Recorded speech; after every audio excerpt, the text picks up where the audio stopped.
Miss Lizzie. I don't ever smoke the dizzy, but we can always share some ditzies. It's just a cup in time. This song doesn't have to rhyme. Life's all of us, not every moment we can be feeling fine.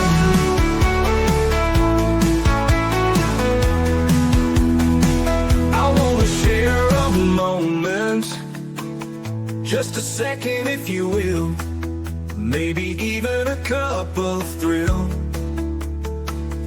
We could share this performance.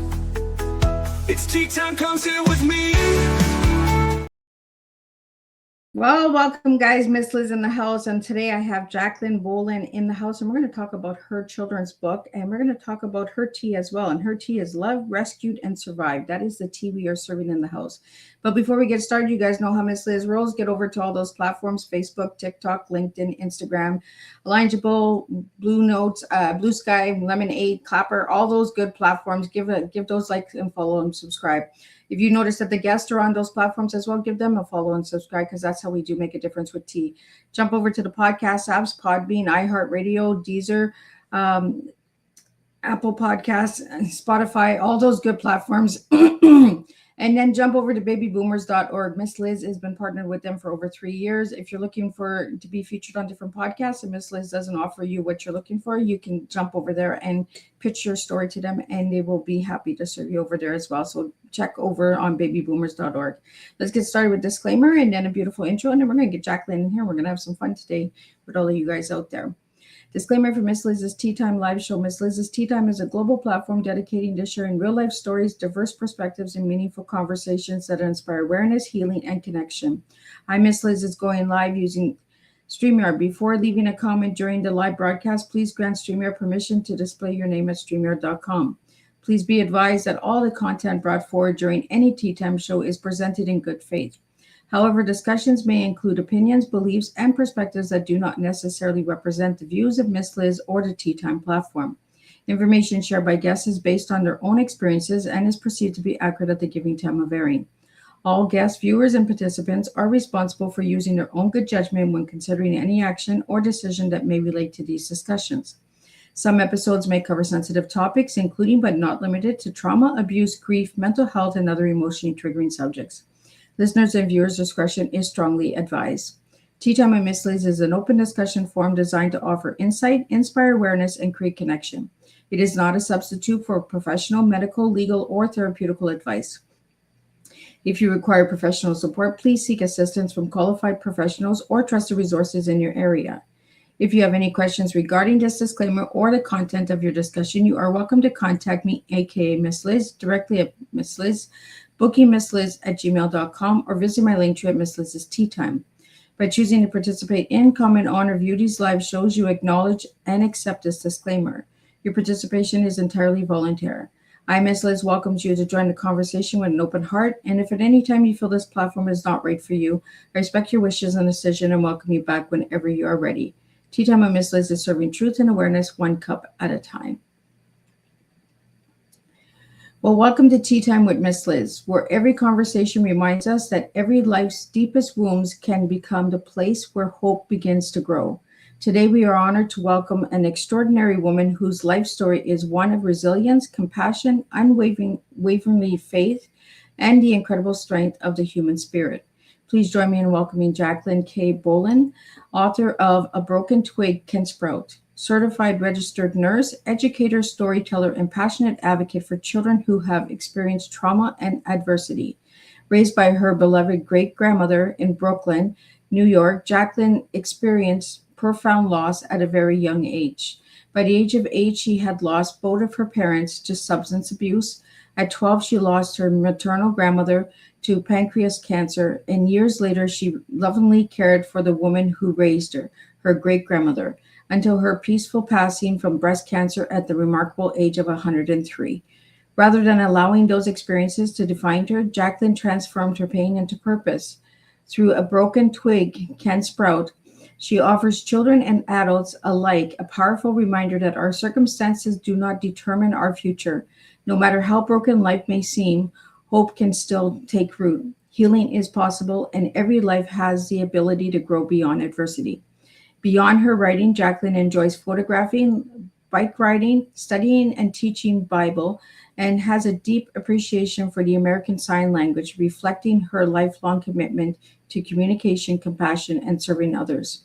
Today, we'll explore the deeply personal journey behind a broken twig can sprout, growing through childhood trauma and loss, faith as a foundation for healing, turning grief into purpose, encouraging children to believe they can overcome adversity, and the lasting impact stories can have on generations.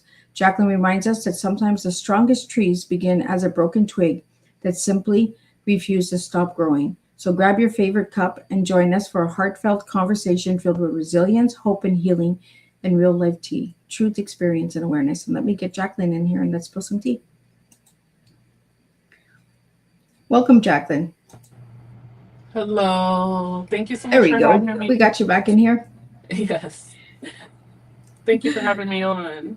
It is a pleasure to have you. So, Jacqueline, let's get to know you a little bit from besides what I read in the bio and all that good stuff. But tell us a little bit on who Jacqueline was as a little girl and who Jacqueline is now. Okay.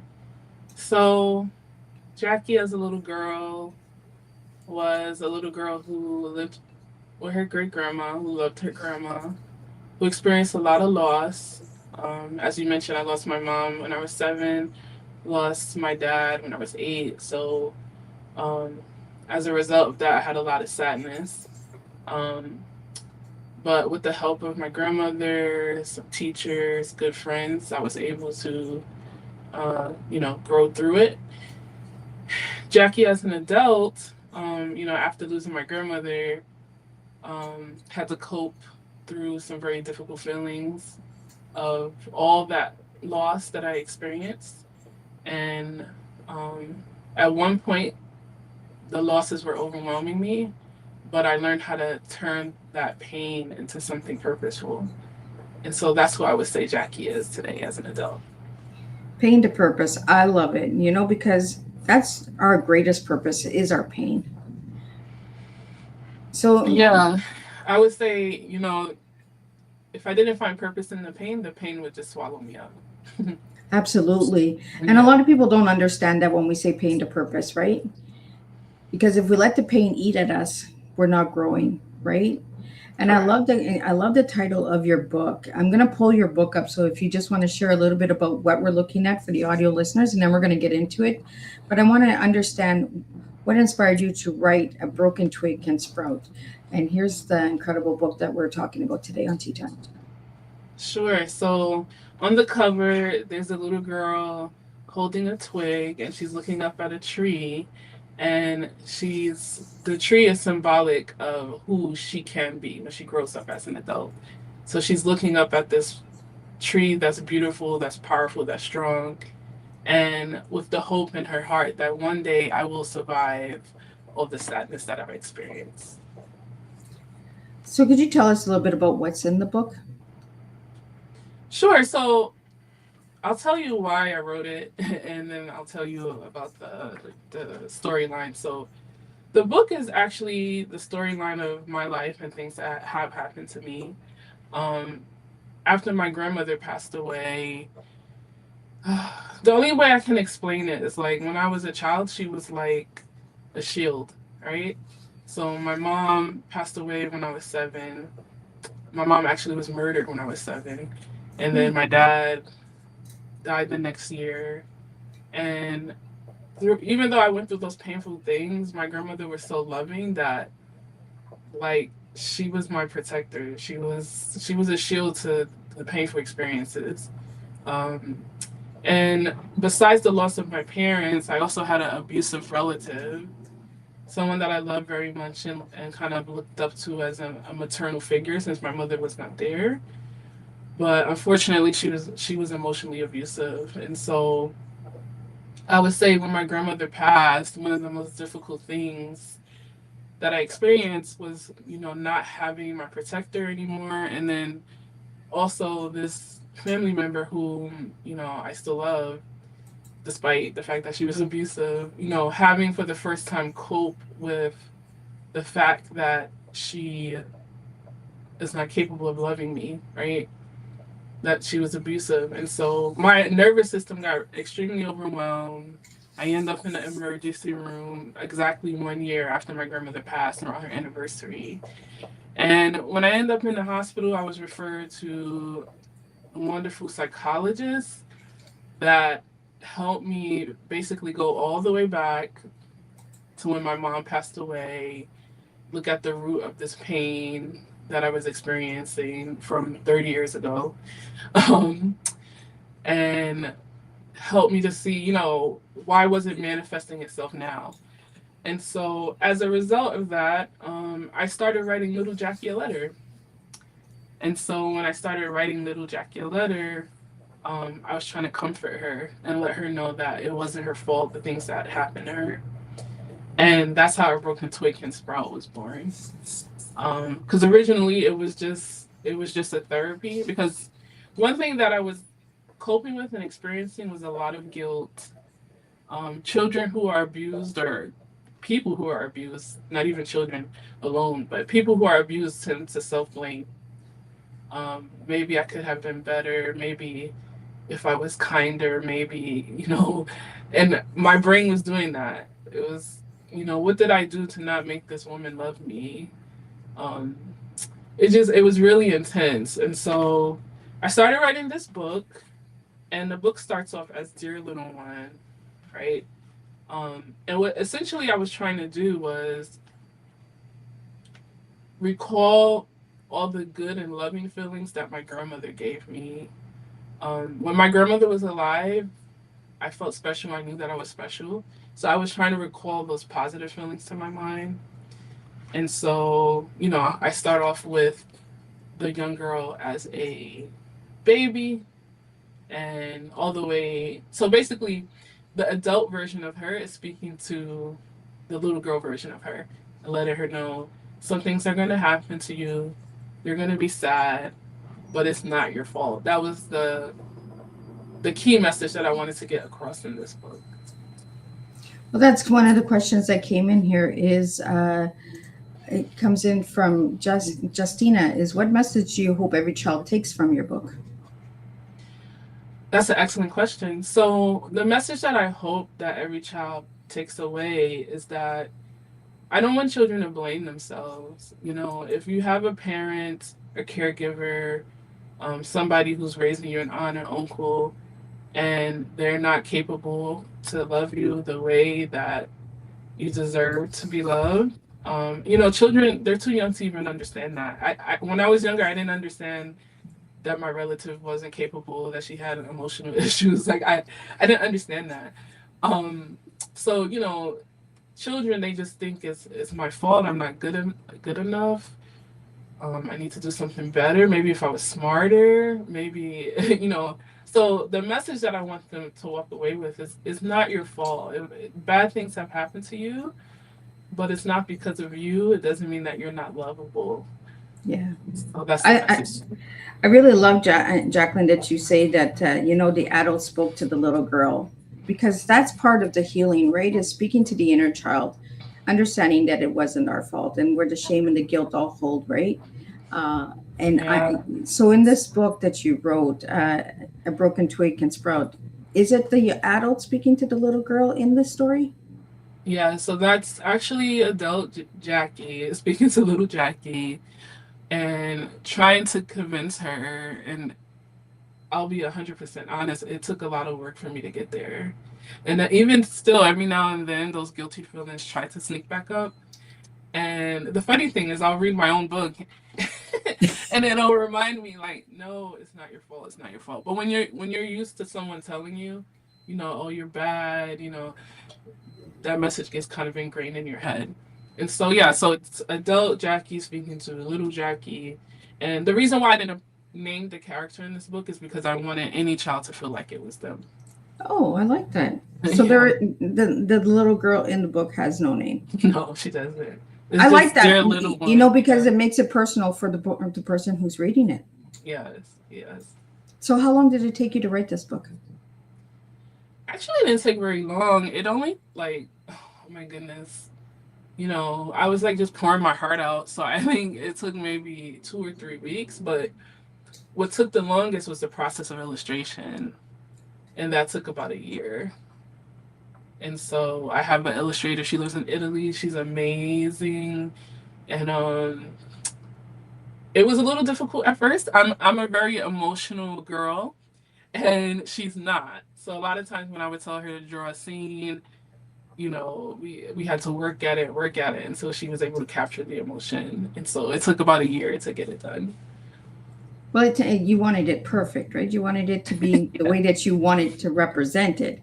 And illustration is hard because, especially when you work with somebody who doesn't understand the emotion, right, or hasn't gone through those emotions, then they have a hard time to express it. We have another question here from Gerald, and it is, what advice would you give someone struggling with grief today? Wow, excellent question. Um, I'll tell you what, when my grandmother, my great grandmother actually, that raised me first passed away, I literally thought I was gonna die. Like that's how unbearable the pain was. And she died in home hospice, and the hospice program recommended a grief counselor as a part of the care for the care. So they enrolled me in grief counseling. At first, I didn't think it was gonna work. Um, but this woman, she actually was an art therapist. Oh, And actually, she actually is a part of the reason why I chose a tree also, because what she did was she had me draw a tree and she made me draw the roots. And she asked me what were the gifts that my grandmother gave me. And so in the roots of the tree, I wrote down all the wonderful things that my grandmother gave me and or taught me. And then she helped me to see that those gifts that she taught me was what was going to allow the tree to be able to continue to grow. And so she gave me something really powerful. Like she flipped my mind into from my grandmother's no longer here to my grandmother gave me a gift, multiple gifts actually, and I have the power to carry that on. And so for anyone suffering grief, I would just say, think about all the wonderful things that person gave you and taught you, and think about how you can now pay forward the gifts that they gave you to someone else. And in a sense, it gives that person's life meaning and purpose.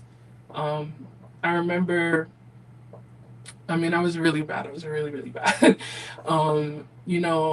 One person said, your grandmother, because my grandmother lived to 103. One person said, your grandma fought so hard to keep living for you, right? So now you have to keep living for her. yeah. So, I mean, it just flipped my mind. But also, grief comes in waves, right? I remember a person took me to the beach, and a friend, she took me to the beach, and we saw the waves coming. And she told me, do you see how the waves come and then they recede? She said, that's how grief is going to be. Um, so just allow yourself to feel it. It's okay. It's okay. I mean, I have days still where I just can cry and cry and cry. Like, I miss my grandmother so much. But that's just evidence of how much that person loved you. Exactly. They say the more you cry, the more the love was there. Yes. So And I let get yourself that. I cry. get Let that yourself feel 100%, something. right? With grandmas, it's different, right? It's a different upbringing as well because grandparents are different with their grandchildren than parents are. Um, we have some more questions that are coming in for you, Jacqueline, and I just like to get them up to you. From Jason, Jacqueline, what was the turning point that helped you transform childhood pain into a lifelong mission of hope and healing? Excellent question. So the turning point would be, I guess, I had an awesome clinical psychologist. And I mean, she just really worked with me to see number one, um, a lot of the things that have happened, because I was kind of sad about things that happened in adulthood, between me and this family member. Again, the guilt, I wish I could have done things better or whatever. Um, she just helped me to appreciate that all of the things that have happened between us in adulthood was a result of how I was treated in childhood. And so when she finally helped me to get to the point where I could see that it was not my fault, no matter what, if someone mistreated you as a child, there's no way it's your fault because they had the responsibility to care for you as the older person. Um, that's when I was able to kind of once I was able to let that guilt and shame go, then I could move forward. Then I could sprout, so to speak. And so just giving yourself grace as a child and even as an adult, if you didn't make good decisions, she helped me to see that some of those things that happened were a result of what happened as a child. So give yourself grace, forgive yourself if you feel like you could have done things better. And yeah, just give yourself grace. Sometimes we're so hard on ourselves that we just need to give ourselves grace. That's really an important message that you're giving to the listeners today, Jacqueline, and sharing your story and coming and being so vulnerable to an audience, right? On so many great losses, like your mom, your dad, your grandma, your great grandma. Some of us still have all of these people in our lives. So how did that affect your life growing up? The losses? Oh.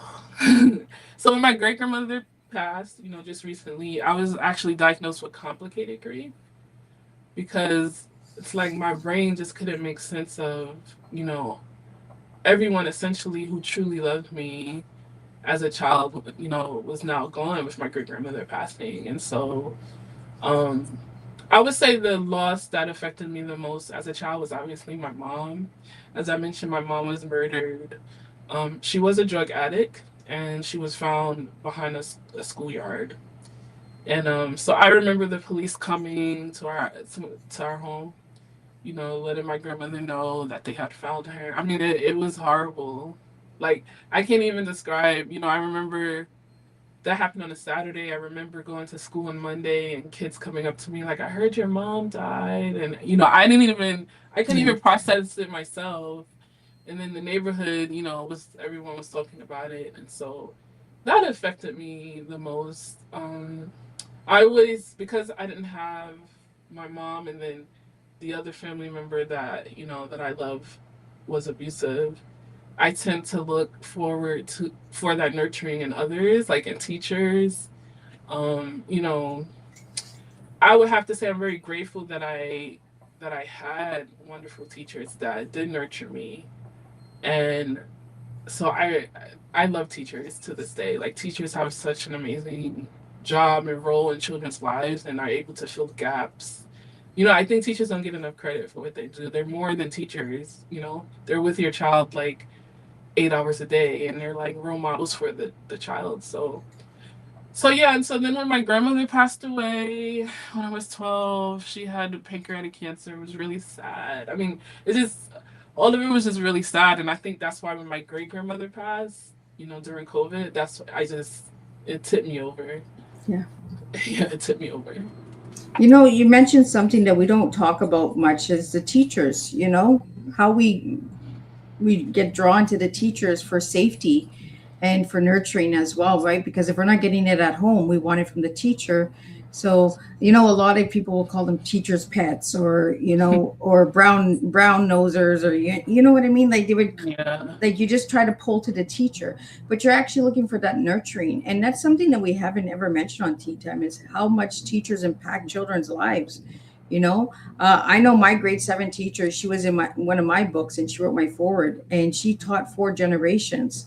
So, and she impacted my life. She impacted all of the generations in my family.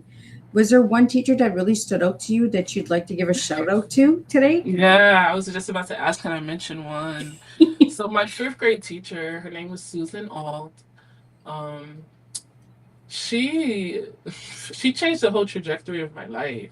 And what I mean by that is, um, in New York City, they have these standardized tests that, children take every year to see how good their reading and math level skills are. And the first 4 years of elementary school, I always failed. Like, it's crazy. I look back at my report card. It's like I scored in 38th percentile. And I'm aware now as an adult that's because of all the emotional stuff that I was going through. Mom died in second grade, dad died in third grade.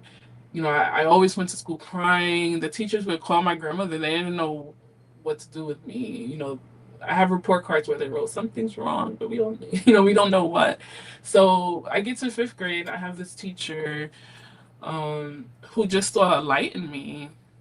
I mean, she saw something in me, and so she would whisper in my ear, "You're gonna be great one day." She's like, "I know you're gonna be great one day."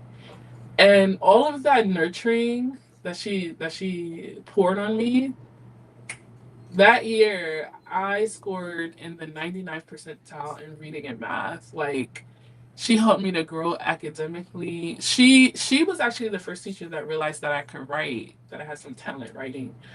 So she enrolled me in a creative writing course. Oh. Yeah, she did. And so after my year with her, she called me her class philosopher. I don't know why, but she called me her class philosopher. She gave me that title. Um, when I got to sixth grade, I was placed in all honors courses because of how well I did on the state test for fifth grade. So she changed, like, she put confidence in me. She made me feel like I was worth something. And then from sixth grade to high school, I was always in honors classes. So One person, it only takes one person to believe in you, and it makes all the difference. So a huge thank you to all those teachers out there that are making a difference for these children. We have a question here from Adam for you. It's, your story is incredibly inspiring. What advice would you give someone who feels their past has completely defined their future? Wow, that's a very excellent question. I will definitely say that it's not true. One thing that I've learned in going through therapy is that our brains are essentially programmed a certain way, and that programming comes from our past experiences, the people that have been in our lives. I didn't understand that, like, this negative thinking pattern that I had was a result of, this family member constantly telling me that I was bad, that I was troublesome, that, like, all these negative things. When the doctor was able to help me to kind of change that thought pattern, then it changed my outlook. It changed the way I feel about myself. Um, we all make mistakes. We all have a past. But we also have a future that we can define. Um, One thing that I say in my book is that you are forgivable. So even if you've done something terrible, if you truly feel sorry about it and took the actions to change that behavior, it's over. It's over. It's done. So we can choose, where we want to go. We can change the story's ending. That's how I end the book too. You can change the ending of the story. Right? Our futures are not determined by our past. Correct. One of my favorite sayings is, like, a good card player knows how to play a bad deck. Like, so if you would go a bad deck, you're good. Yeah. So you're a good card player, right? I'm trying to be. Yeah. Well, Jacqueline, we have a question here from Adventure Shows, and it's, what does resilient mean to you personally? Oh, that's a good question. Resilience means to me, it doesn't mean that you're not sad. I still suffer a lot with depression, to be honest. But resilience means that you're able to still move forward, to keep growing, um, despite the things that have happened, despite the sadness, you're still making the effort to get up and try another day. That's resilience to me. I really think your tea time is going to make a difference for a lot of listeners out there today, because We're having a real, raw, authentic conversation about grief and how it impacts lives, right? Uh, and how it makes a difference in our lives. Complicated grief is something that we don't speak about much. We talk about grief, but we don't talk about the complicated grief. Did you have a hard time processing that your great grandma was actually gone? I did. Like, I remember, oh my goodness. You know what's the weirdest thing? So, mom died, dad died, grandma died, but my great grandmother was always there. She was always there to give me a hug. She was always there to say it's gonna be okay. Like, but when my great grandmother died, she wasn't there. She wasn't there to comfort me. So it was the strangest thing I ever experienced. Like, and also I lived with her from birth until she passed. So over 30 years we lived together. So when I will never forget the first time I came home and she wasn't there, I just collapsed on the floor. Like, I just like someone sent me an article that says when someone you love so closely passes away, your brain literally has to rewire. Yeah, So my brain like couldn't process that she's not here anymore. It was very difficult. Yeah. yeah. Yeah. For all the listeners out there, today we're talking about a children's book, a twig that we're talking about the book that Jacqueline wrote here, and it's called "The Broken Twig Can Sprout." It's a children's book, but we want to get you guys to understand a little bit more about her story as well. Uh, we have a question here from James Show, and it's: was there one moment that changed your life forever? And I think that was when great grandma died. Definitely, definitely. Uh, Was there a moment in your life that really changed that you look back and you say that was great grandma that did that for me after she passed? Like almost like a message of keep going, like or like graduating or becoming a because you're a nurse. So yeah, yeah, I'm a do you nerd. feel that that was great grandma pushing you to do that?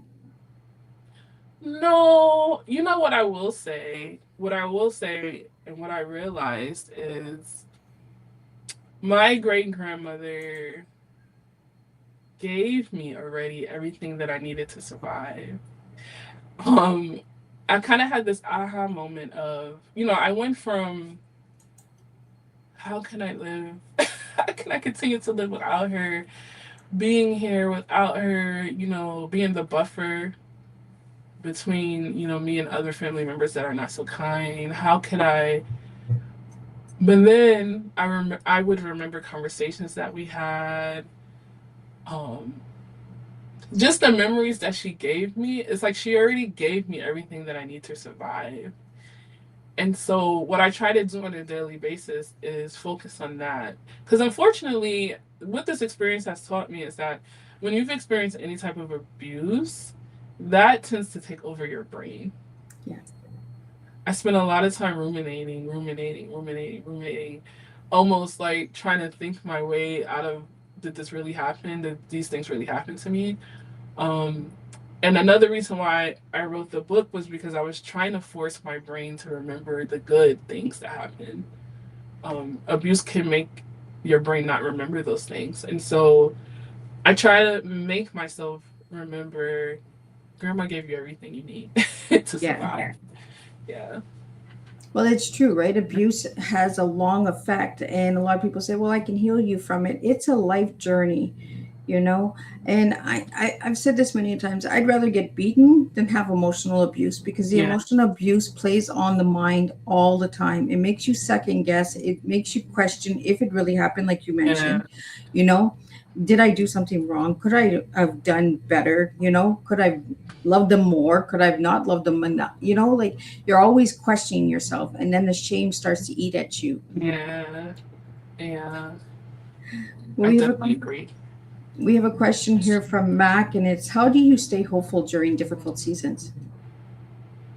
Hmm. Excellent question, Mac. Um, how do I stay hopeful?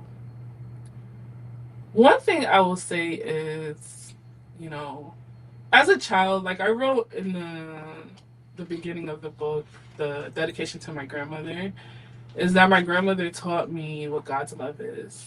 So I always feel like when I was younger, my grandma, it's a funny thing, she wasn't religious at all. She believed in God, but she wasn't religious.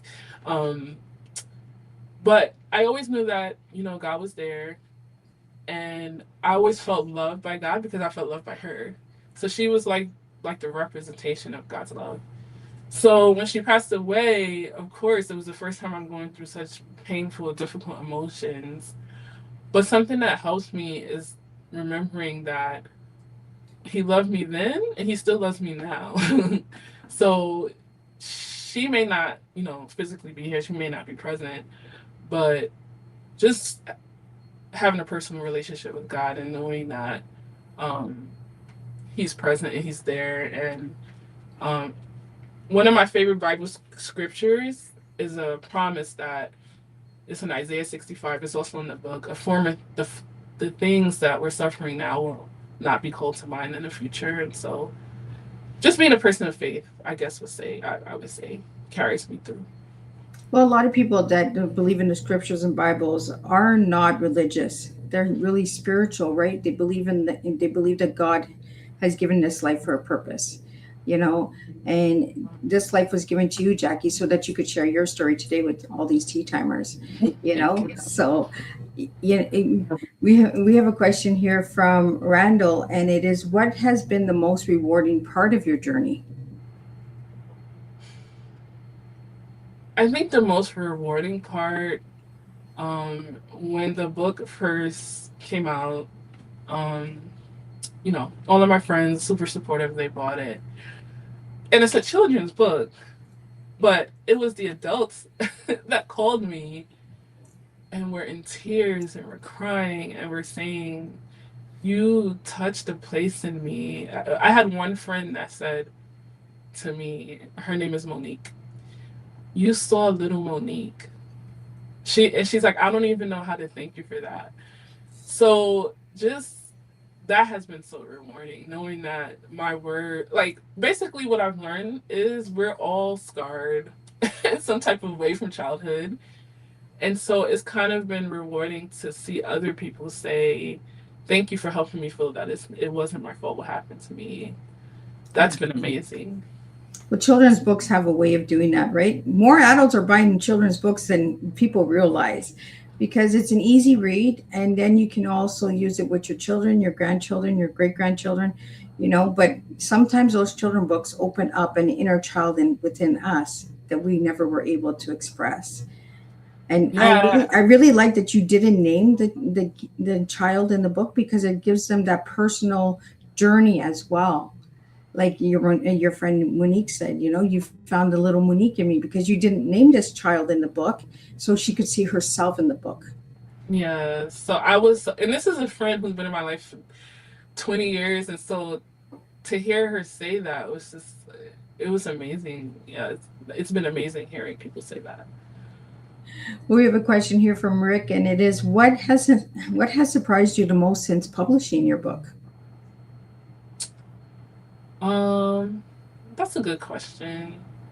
So I started a nonprofit after publishing the book because I want to help other children who have had experiences like me, right? So I have a really big heart, and I want to do all these amazing things. And I think what has surprised me the most is it's a little difficult. Like, I have these goals and these plans that I want to do to help these children, and I've been trying to reach out to other people who are in this field of trauma, children's trauma.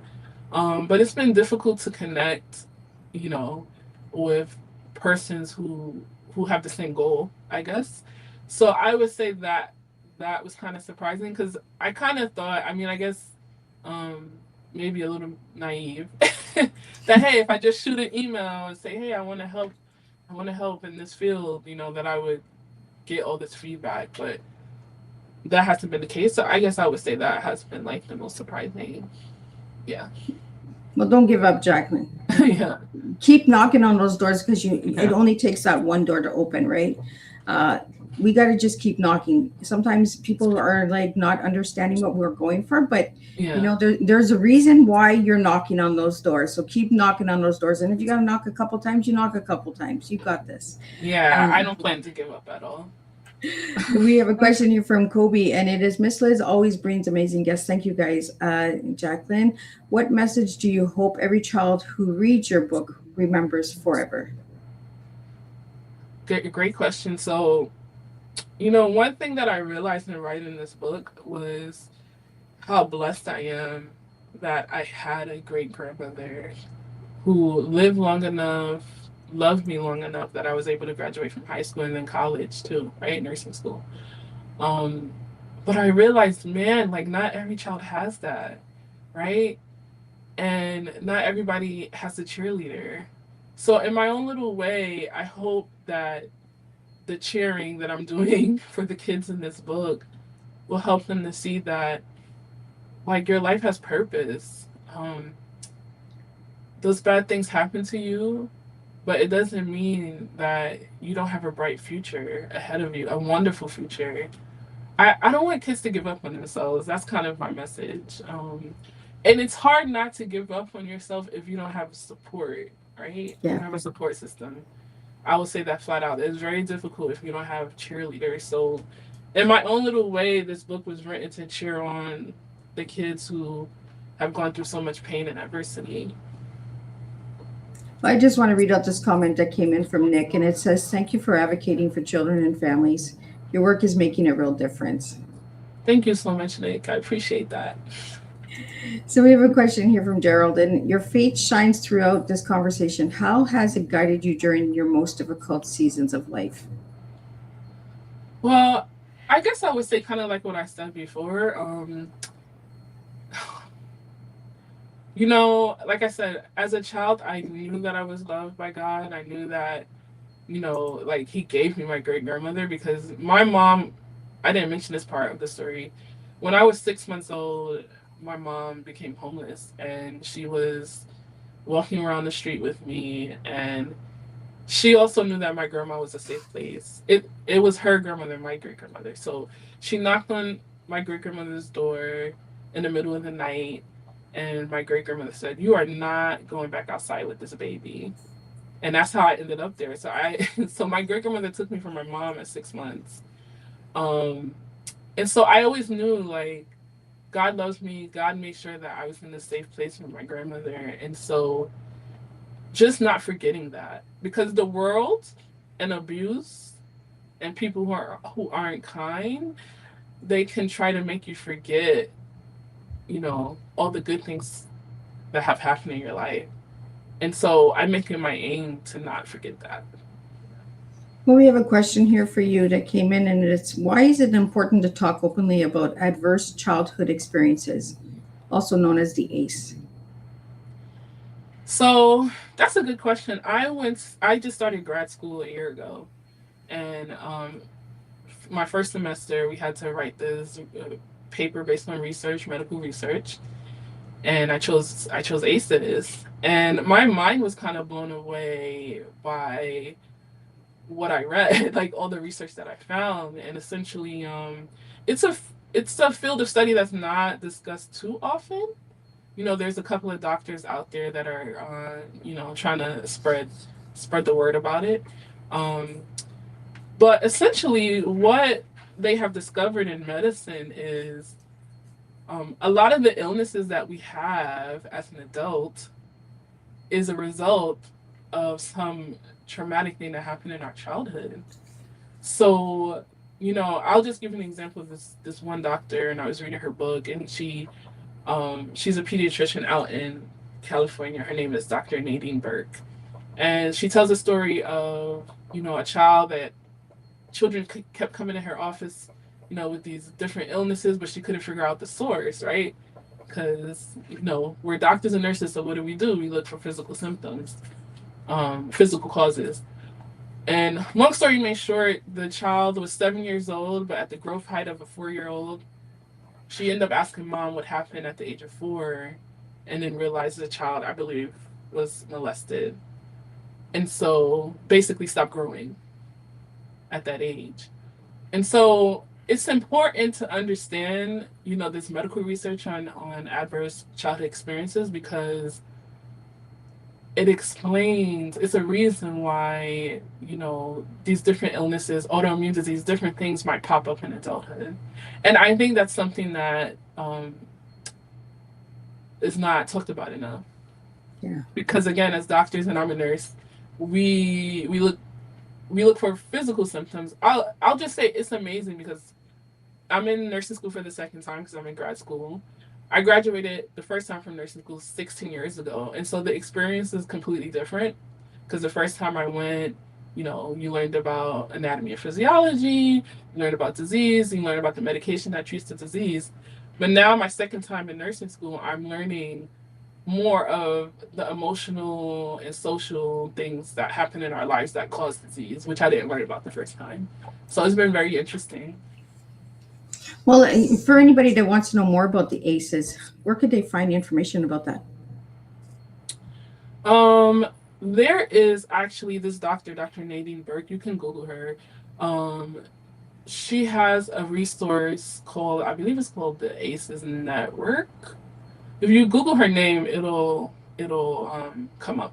And also, she has a TED Talk on YouTube, which explains this much better than I can explain it. It's pretty amazing.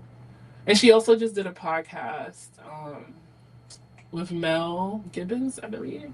Last name is, yeah, where she explains it in more detail. I want to get into a project that you're doing as well, and people can find out that on your website. But we're going to get this question in from Antonio. What advice would you give someone who feels like they've lost hope? Aw, don't give up. I saw something on Etsy a while ago, and it really touched me. It said, "What if everything turns out okay?" And I said, "Wow, that's such a powerful statement, because when we're at our lowest, when we're in depression, the only thing that we see is the gloom and the doom of the end, right? And we don't even think about the possibility that everything might turn out okay.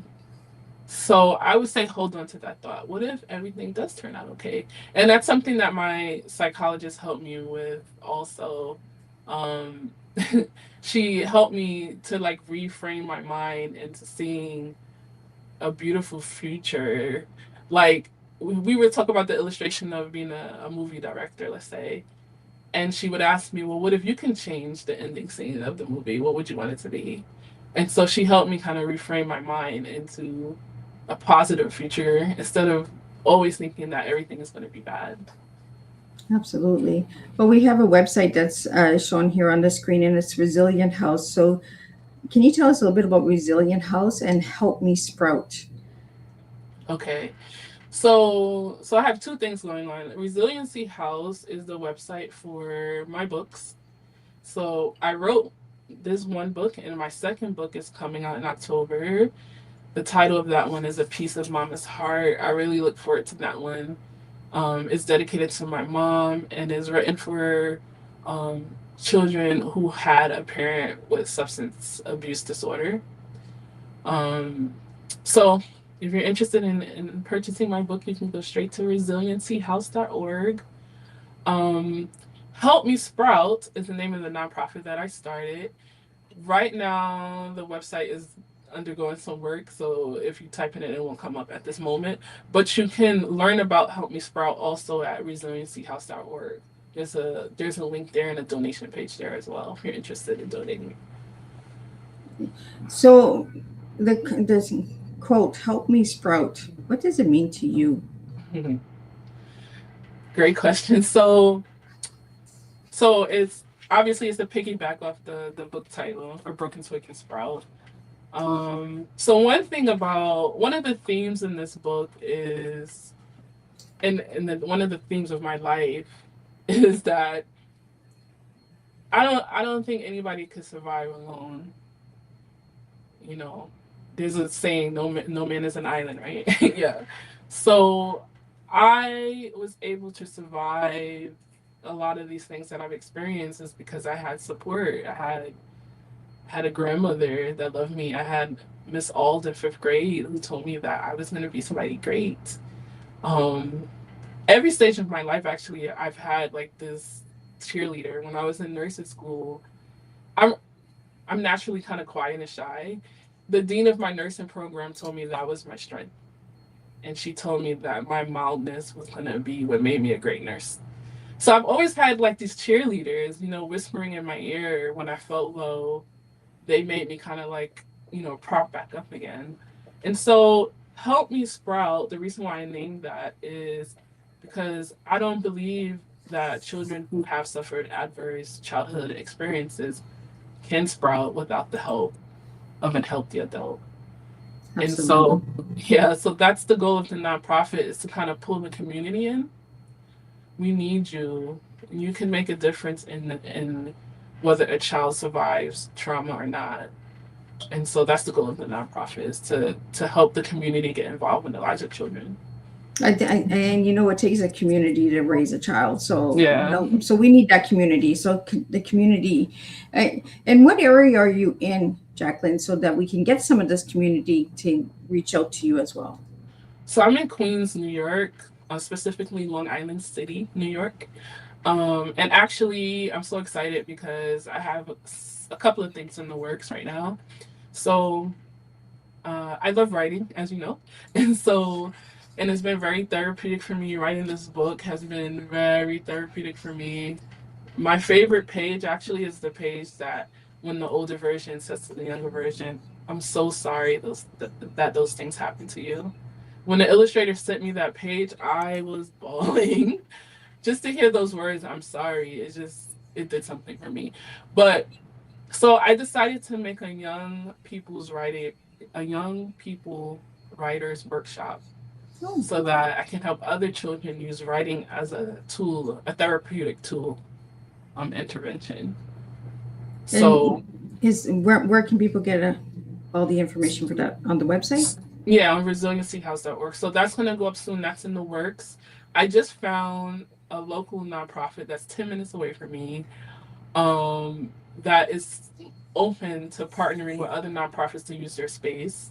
So everything is just coming together now, and it's very exciting. And I hope to be able to have an influence in these children's lives and help them to use writing as a form of therapy. Yeah. And then the second thing is I'm planning a yearly back to school fund where there'll be a workshop for the parents and the caregivers. Because sometimes there are adults that do want to help, but they don't know what to do. They don't know how. And so the nonprofit's goal is kind of to help with that too. I have a kid who's suffered. I don't know how to connect with them. How do you connect with a child who's had so much trauma? So that's the goal of the nonprofit. So those are the two things we have in the works. Do you have some children that have been reaching out to you since you've written the book? I have a lot of children in my life because I'm like an auntie to all my, friends' children or whatever. And I've had a few, yeah, I've had a few tell me. Actually, in the book, the audio version is narrated by my best friend's daughter, who's 11. And Oh, she's very empathic like me. So it just was the sweetest thing to see her read it and get emotional. And say, that she doesn't want any children to suffer these feelings, and so the audio version is coming out soon as well. that's cute. Yeah, she's so cute. I like that. 11 years old, that's a good age because that's when, just before the hormones kick in, Yeah. So I think that's a really good, impactful year, and she knows you as a person too, so she can pull that out of her. Yeah, it was amazing watching her. So we recorded it together. I did the dedication part. She did the story, and she did a really great job. And do you hope that the audio will help children that have trouble reading? Yes, yes. One of my friends' daughter struggles with reading, and it's nice to be able to have the read along. Sometimes you need to hear it while you're looking at the words to help you. So where does the American Sign Language come in? Oh, American Sign Language. Okay. So when I was in high school, one of my best friends, she started learning sign in our senior year. And so she would come to school and teach me little words here and there. And I fell in love with the language. And so after some time, um, I went to a school, a local school in Manhattan, and I learned. And then I went to a deaf congregation where the members there are deaf. And so working with them, spending time with them, they were able to teach me the language. And I love working with the deaf community because, and I say this on my website too, they have, most deaf people have suffered a lot, you know, like emotionally, because especially if they grew up in a hearing family, Yeah. because they couldn't communicate with their parents, they couldn't, you know, they're at a dinner table, holiday time, let's say, and they can't talk to you know, the people who are there. So there's this like emotional connection that I have with them because they understand what it feels like to suffer. Yeah. And so I love the deaf community. Yeah. Do you feel that because you were silenced as a child that you can connect with the deaf community?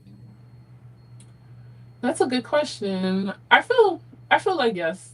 I definitely feel there's I mean, childhood suffering, regardless of what it is, if it's abuse, neglect, I mean, I think it's all the same in that sense of the pain of just wanting someone to love you is the same, regardless of what the situation was. And so I definitely feel the connection there. You know, being a deaf child and not having your own parent be able to communicate with you, or that's very difficult. Like, how do you even explain that? Yeah. Absolutely. So if you could tell my listeners where they can get this book and all that good stuff, I'll pull your book up again. And any of the other information that you'd like to give out, how they can reach you to get you on their podcast or on their radio shows and all that good stuff. And then a final message from you, Jackie, to my listeners. So you can reach me. The website has my email address. So it's jacqueline.boylan@resiliencyhouse.org. I also have helpmesprout@aol.com, which is a little bit easier. But you can purchase the book on resiliencyhouse.org. It's also available on Amazon. I have it on Ingram Spark, so most retailers have it now. Um, and then what was the second part that you said? A final message to all the listeners out there. Oh, I would just say thank you, you know, for your time listening to me today. And, you know, especially if you've experienced some trauma as a child, just know that you deserve to be loved. It's not your fault if the adults around you didn't love you or couldn't love you, whatever the situation was. Um, you know, you can use your life now as a light to help other children. I would say one thing that's unique, even though obviously I wish I never experienced any of these things, it has given me the unique opportunity to be able to relate to other children. It's something like, even with my mom being a drug addict, like how do you explain that or relate to that if you didn't experience that? So, you know, use whatever challenges that you've experienced as your power, to help another person.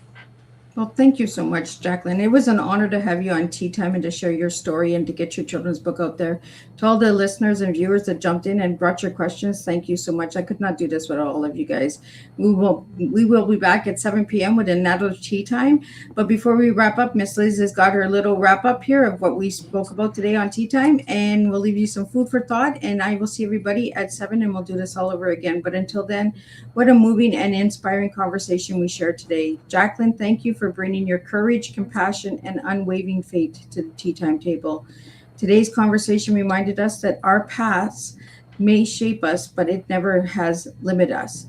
Through your personal journey and the powerful message as a broken twig can sprout, you've shown us that healing is possible, hope can flourish after heartbreak, and every child deserves to know that their story is still being written.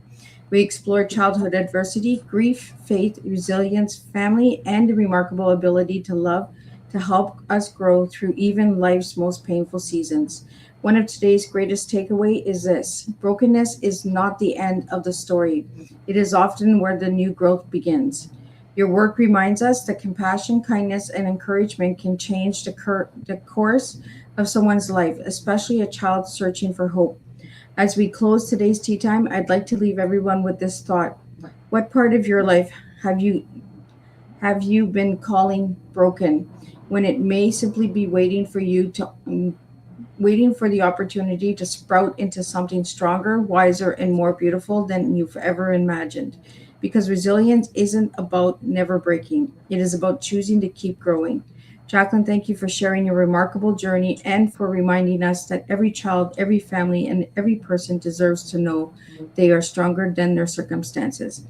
Until next time, continue planting seeds of hope, continue sharing your beautiful story, and continue serving real life tea, truth, experience, awareness, one conversation at a time. And my takeaway for today is a broken twig is never the end of the tree. Given love, faith, and hope, it can sprout again. So can we. Our greatest strength is often born from the places where life once tried to break us. And I'll see everybody at 7 p.m. and we'll do this all over again.